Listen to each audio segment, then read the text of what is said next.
These are the most disturbing TikToks that will make you question everything. Did 3,000 U.S. troops deploy for Iran operation?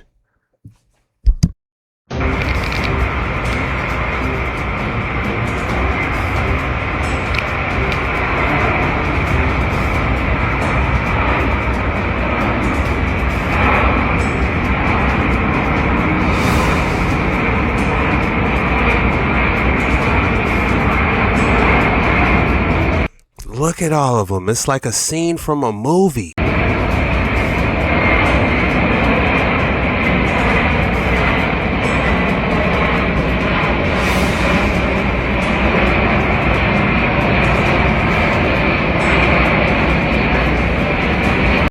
You know, AI has completely ruined my brain because as I'm watching this, I'm asking myself, is this AI generated? Or is this the real thing? Oh my goodness. Massive missile remains discovered in Harris Village.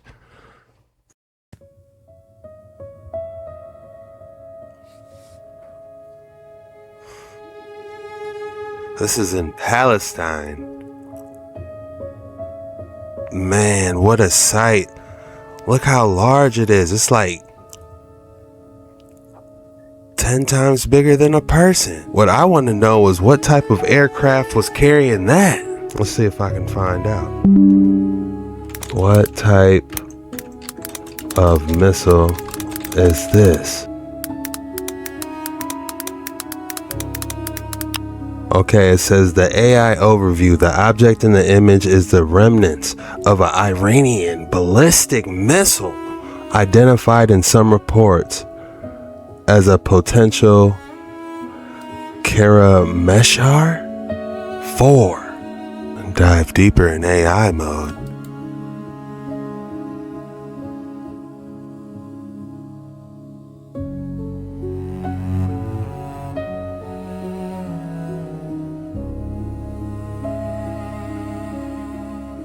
Oh my goodness. That thing is massive.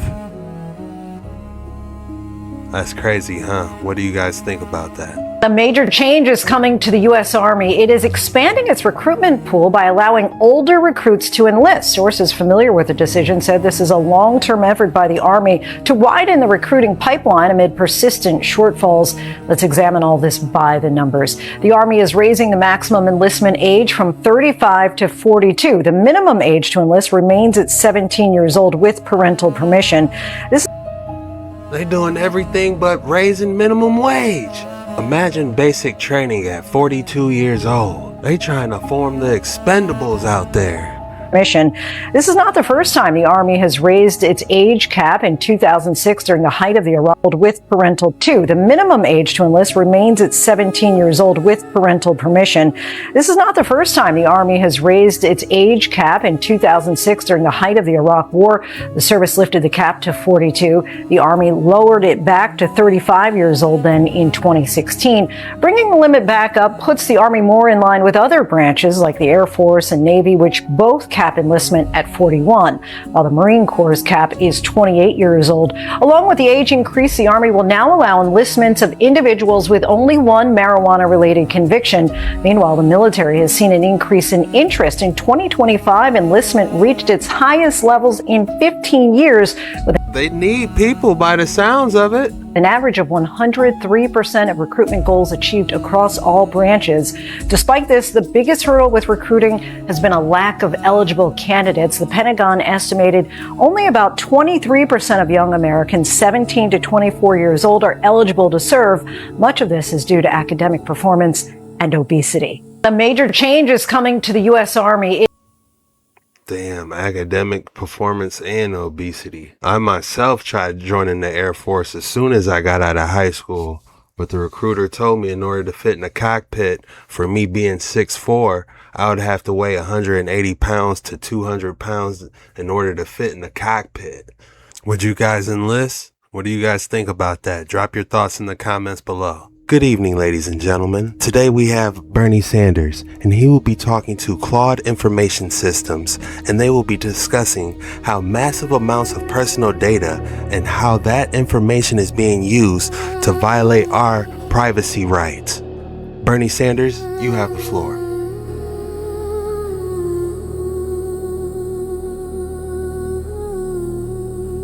Claude, this is Senator Bernie Sanders.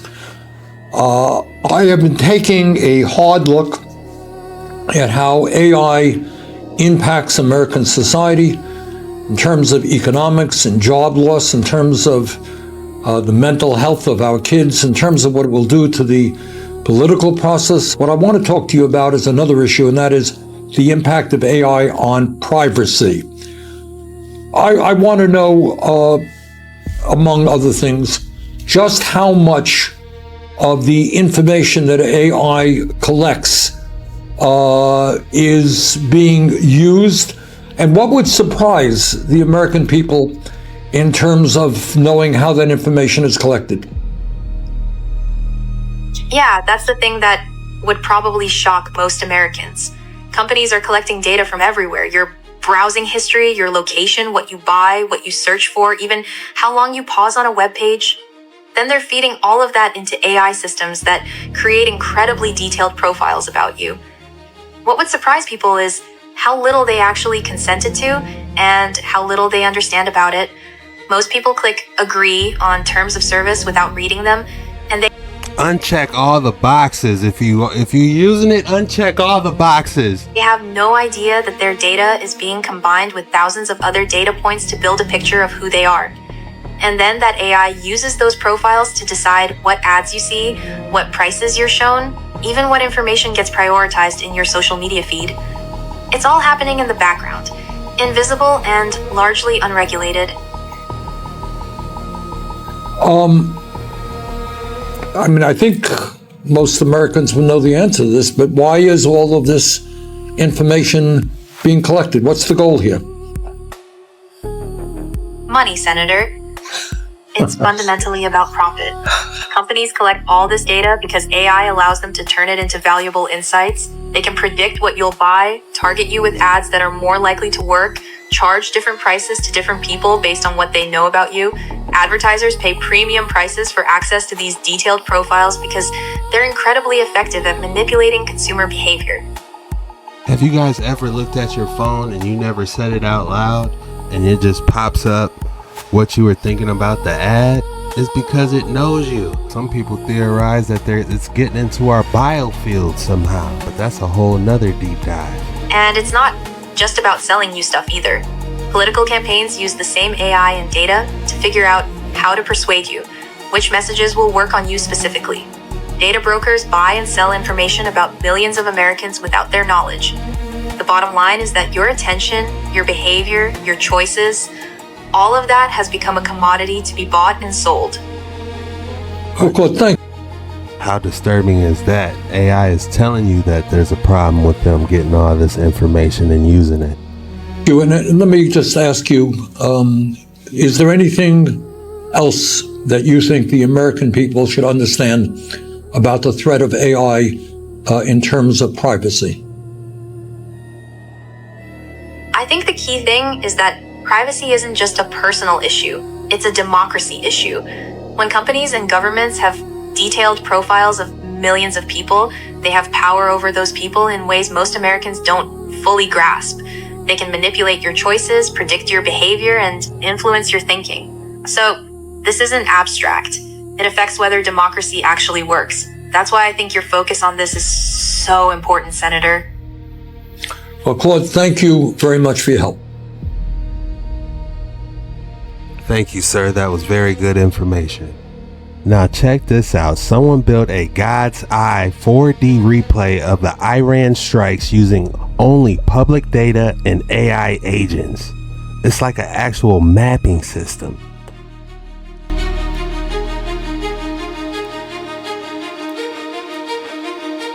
Is he calculating the trajectory, where it's coming from?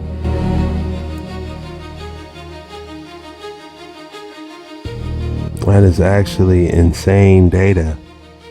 that you can just plug in all the math, all the different coordinates, all the different flight paths, and it can totally animate.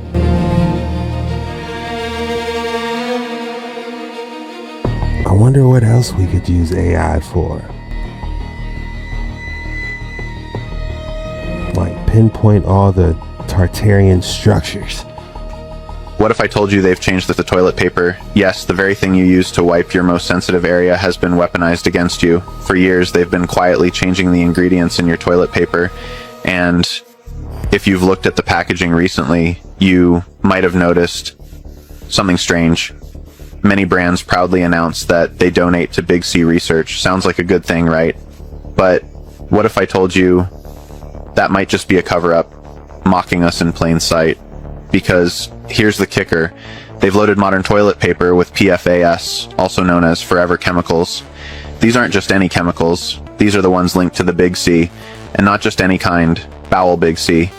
You see, PFAS were originally created for things like waterproofing, non-stick pans, and industrial coatings, but somehow they found their way into toilet paper. And unlike other chemicals, PFAS don't break down.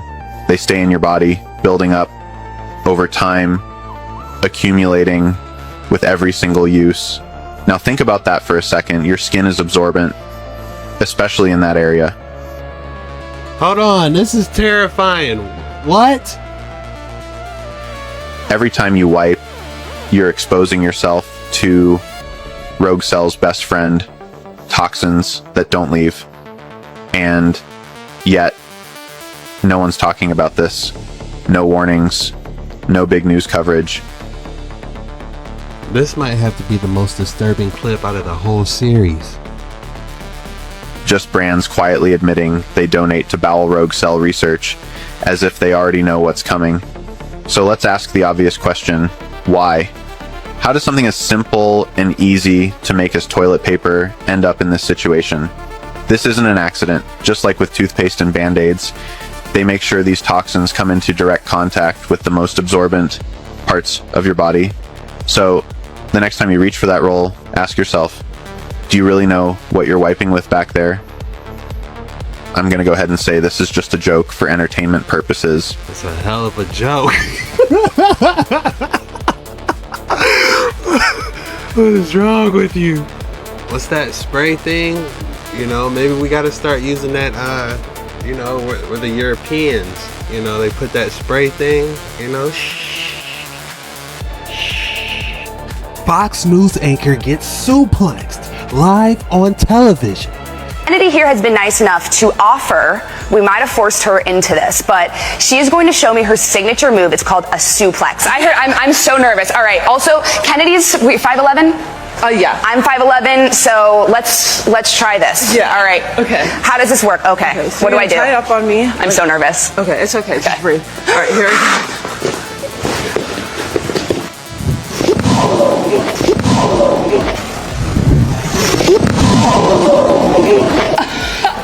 Amazing. I don't think I can be a wrestler. All right. The mic pack did not survive, but I did, luckily. I know that. She took that like a champion, didn't she? Man. Looked worse than it was, but that was a lot of fun. I think I'm gonna stay off the mat from now on. But Kennedy here, I just gotta say, that felt like being thrown off of a skyscraper. And I don't know if I want to do that. Are you okay? That was awesome. I just gotta say, that felt like being thrown off of a skyscraper. And I don't know if I want to do that. Are you okay? That was awesome. Are you okay? I feel great. I feel like $1 million. What do the comments say? She says she's okay, but she's taking medical leave as soon as the camera shuts off. Oh my God. Speaking about the old world, let's check out this 12,000-year-old mystery. Show this to your history teacher. Tell me what he says. This is Egypt, Ecuador, 8,000 miles apart. They apparently had no contact. How does this happen? All right. Why does it look so similar though? Why are the statues doing the same pose? What are they staring at? How does all this represent the same stuff? If they're not exact, they're so close, it's almost indistinguishable. The one thing we do know is they all gave us the same path, an easy way to understand the world and how to live the best life you can possibly live. One or two would be a coincidence. Hundreds? That's a sign. Now that we have the internet, the info we got in the 1800s may need to be revisited. There's something more than cemeteries and calendars going on here. What we thought we knew about all of this is being buried by a mountain of anomalies. Maybe the people that did this knew something was going to happen. Maybe they knew that their world was about to change forever. Clearly, they were good at astronomy. Maybe they knew they could not stop what was about to happen. Maybe they understood they needed a time capsule so that their civilization didn't get lost when their greatest cities went underwater, and the ones that didn't were buried. Maybe this was a Hail Mary through time to you. Maybe they intentionally left these clues, these keys, literally. Maybe they hoped that a great-great-great-grandkid with the most powerful tool in the palm of his hands to connect these dots could validate what they did. Well, damn, when you put it like that. Notice how when he started, he was connecting all these different Ecuador, Mesopotamia. Look how far each different place is, and look at how they're so similar. They had to have been traveling by airship to get to each destination and still have relics there. They had to be traveling by airship, guys. And this also reminds me of the beginning of the Predator movie, because they were like, oh yeah, look at how all these connect, all the societies.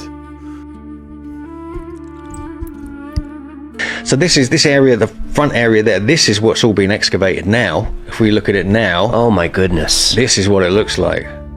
Look at this. So a huge amount has been excavated, and we're talking, a lot of this has been carved into the bedrock as well. We're not just talking, you know, built on the bedrock. A lot of it has actually been carved out of the bedrock. They were working with the bedrock in a way that no one else had really done before this. And this is an epic shot. Look at this, it's mind-blowing. But yeah, so this is an area of the site. This is called the Pit Shrine or Structure AA, and the other one there with the kind of looks like a hot tub a little bit. Serpent tail with all the pillars, that's Structure AB or the Pillar Shrine. And then you've got the main enclosure it leads into, which is like 70 feet wide, called Structure AD. Now, if you notice on the right there, that's all carved out of bedrock because it's going up a hill to one side.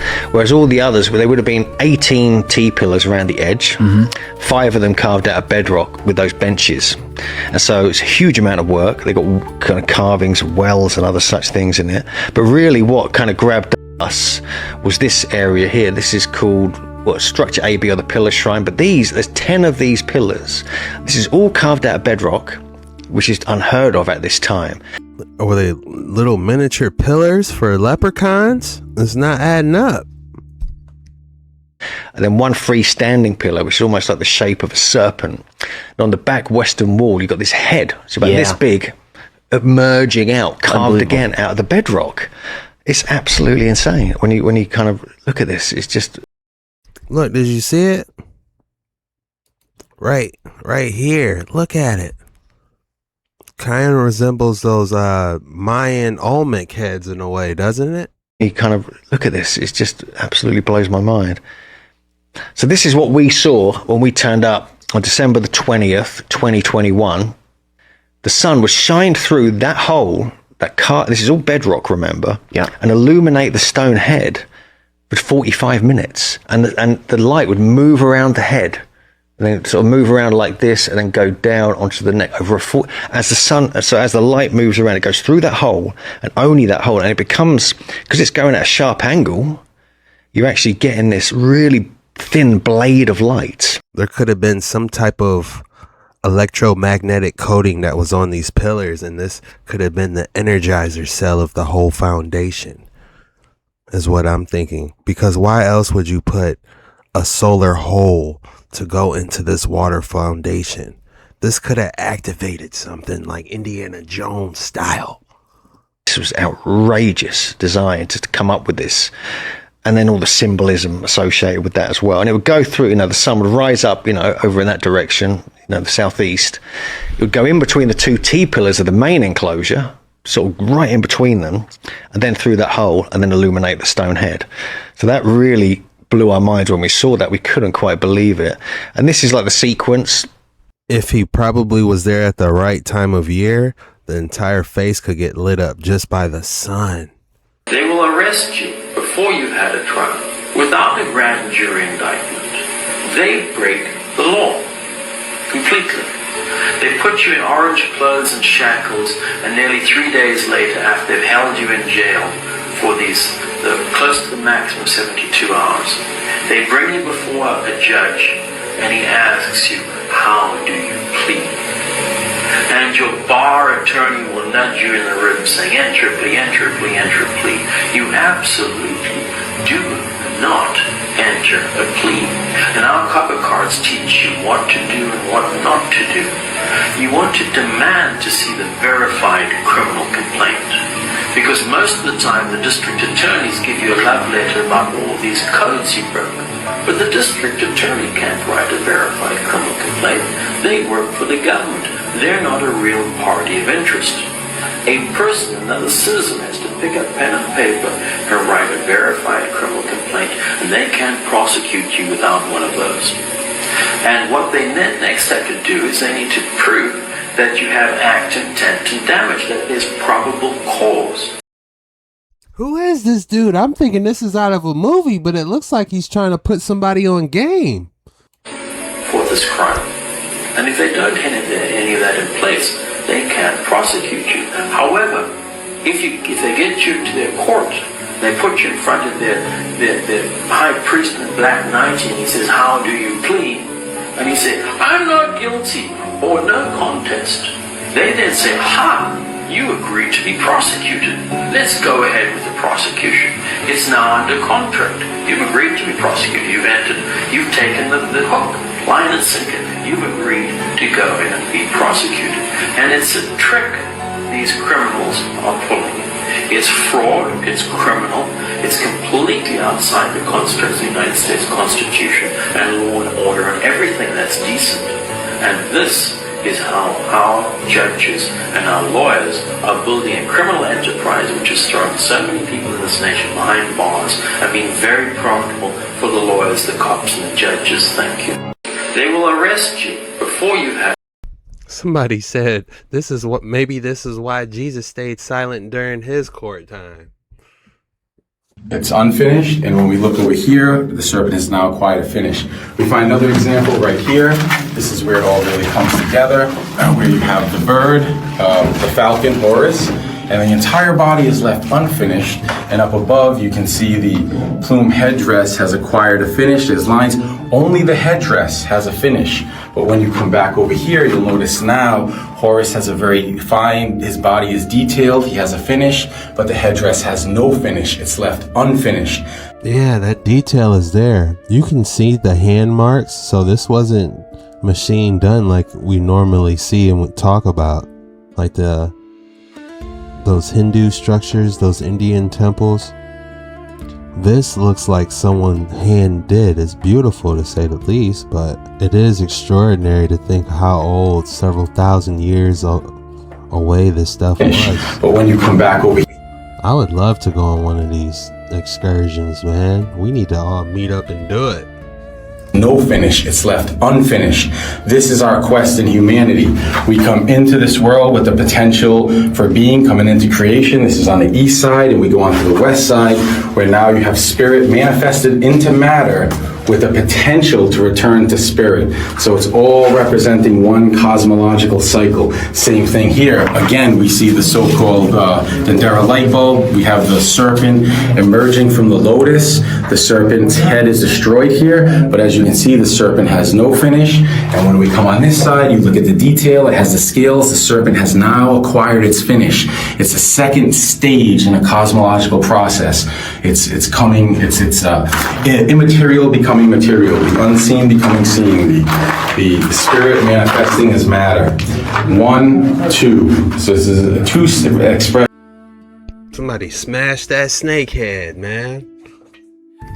Of two stages in a cosmological sequence from east to west, and it was here in the crypt that the priests would store these various items, the statue that they would bring out once a year and go up through the staircase to celebrate the new year here in the Temple of Dendera. It's unfinished, and we have some of the strangest carvings everywhere, up to 160 meters on graphite cliff. Whoa. Oh, well, that's just a foundation for something, huh? That's definitely a support for something. Look at that. Look at the size of that. That's crazy, man. 150 mil deep. Yeah, it's like something fit inside, like a bracket or like some type of waterfall went there, some type of liquid. 350 wide by like 2.5 meters high. Wow, what an effort. It's that erase history they don't talk about. Pretty impressive for primitive peoples. I think you guys know what I think about these ancient places by now. Am I going the right way? I think so. Sketch. You guys Full know what I sketch. think about these ancient places. I believe that they definitely had more than just what we say they had, which was, hammers and chisels. I think they were pretty in tune with things like frequencies and frequency manipulation. The more of these ancient sites you see, it's just like, what are you talking about? Yo, to anyone who's deep in the rabbit hole, bro, buckle up, bro, because this shit is absolutely insane. So, You better buckle up, bucko. took some notes here, so I remember what to say. So, in 1893, this guy named Ingersoll Lockwood wrote a 3-part book series, right? The first one is called Travels and Adventures of Little Baron Trump. The second one is called Baron Trump's Marvelous Underground Journey. And the third one is called The Last President. Alright? In the first book, Little Baron Trump lives in Trump Castle in Germany. And he finds a manuscript by a man named Don Fum that leads to underground tunnels in Russia that have portals to other dimensions, okay? The first 2 books are just about Baron Trump and his dog, like, exploring all these weird dimensions, right? But this is where it really gets weird, bro. In the third book, The Last President, Don Fum uses these portals to become a controversial president who lives on 5th Avenue in New York. And he basically ruins the price of gold and is super controversial and ruins everything. His vice president's name is Pence, bro. Ah, heck nah. There's definitely a pattern in this book in real life by the looks of it. That shit is absolutely crazy, but it gets even crazier, bro. Ingersoll Lockwood lived on the exact same street as Nikola Tesla when he wrote this book series. At the very same time that he was living on this street with Nikola Tesla was claiming that he invented time travel. Like, he deadass was saying, I'm about to make freaking time traveling portals and we're about to do it. And a little bit after, he mysteriously dies in a hotel. And all of his blueprints, all of his inventions are in this hotel when he dies. Guess who gets sent, along with the CIA, to pick up his blueprints? John G. Trump. Trump's literal blood uncle, bro. Is Trump time traveling or what? Drop it in the comments below. Think about it, bro. It gets even deeper, though. Wernher von Braun, Nazi scientist, by the way, founder of NASA, wrote a book called Project Mars in 1953 about a man named Elon who takes everyone to Mars. The founder of NASA. And now Trump and Tesla are working together. They got space and time. Think about it, 5th Avenue right by Times Square. I'm telling you, dog, this shit is a simulation, bro. Yo, to anyone... That's an excellent theory. I'm not going to lie. You have to understand that AI and robotics are being pushed once again by these same oligarchs, the same exact people. Same people. The Musks, the Zuckerbergs, the Bezos, putting hundreds of billions of dollars. Do you think that these guys are staying up nights worrying about the working class, about the jobs that are going to disappear? No, it's literally to get rid of the jobs, right? That's exactly right. Right. They're in it for the wealth and the power. And I think we got to say, excuse me, this has got to slow down. AI and robotics can work, but it has got to work for human beings, for ordinary people, for the working people, not just for billionaires. How fast AI is going, pretty soon they're going to have temp agencies for people that can control a robot all day. You just go sit in the temp agency center, sit in your chair like you're donating plasma, and just sit there and control your cyborg for the day and leave. The rich get richer, the poor get poorer. Why? It's because the rich think about wealth and affluence all the time. And what do the poor think about? The poor think about lack, loss, and limitation, risk, danger, fear, failure all the time. So if you want to unlock your potential, if you want to go straight to the stars, you have to use the law of substitution to keep your mind on what you want. Use the law of concentration to dwell continually on the results you desire. Be solution-centered rather than problem-centered. Be goal-centered rather than loss-centered. And the law of subconscious activity will begin to adjust your words, your actions, your feelings, your emotions, and everything to the point where you will draw into your life the people and circumstances that will harmonize with it. Because they think about it 24/7. It's that time of the day. If you thought you weren't going to get another excellent specimen today, think again. Chosen! Alright. We got an extraordinary one here, guys. Oh my goodness. Look at the blue leaf-like flakes of malachite, Chrysocolla. This is extremely rare, originating from Yunnan. Man, I'm giving this a 9.6. This is exquisite. And I'm gonna call this, if you're new around here, we rate it and we give it a name of these specimens of the day, all different types of crystals and minerals from around the world. This specimen, I'm rating it a 9.6 because I'm loving the colors. You can just get lost in it. And those blue flakes popping on top, man. I'm gonna call this